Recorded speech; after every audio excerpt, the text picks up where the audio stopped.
কি হালচাল বলো? চলে এসেছি দুপুরের আমার থালি নিয়ে। আজকে আমাদের বাড়িতে রান্না হচ্ছে, দেখাচ্ছি। সকালে আলু সিদ্ধ, আমি যেহেতু সকালে ভাত খাইনি তাই সকালে আলু সিদ্ধ, এটা একটা পাঁচমিশালি সবজি আর তেলাপিয়া মাছ। সকালবেলা গেছিলাম পুজো দিতে, পুজো দিয়ে আস্তে আস্তে আরেক তাল হয়ে গেছে। এটা আবার কিসের বড়া? না, মাছের ডিম। ভালো লাগছে না, কীরকম একটা।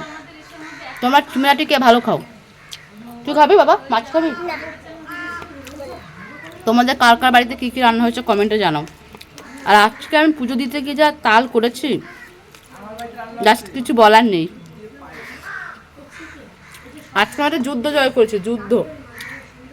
এত যুদ্ধ জীবনে করিনি মনে আমি। বাবা বাবা, নেক্সট ভিডিও তো ওটা আমি দেখাবো, ঠিক আছে? এখন আমি ভিডিও এডিট করার সময় পাচ্ছি না, দেখি ভালো করে এডিট করে তারপর পোস্ট করব। তোমার সবার খাওয়া দাওয়া হয়ে গেছে? তাড়াতাড়ি খাও আর আমার কমেন্ট করে জানাবে আজকে তোমাদের বাড়িতে কী রান্না হয়েছে। আমাদের বাড়িতে তো মাছ ভাত আর সকালে আলু মাখা।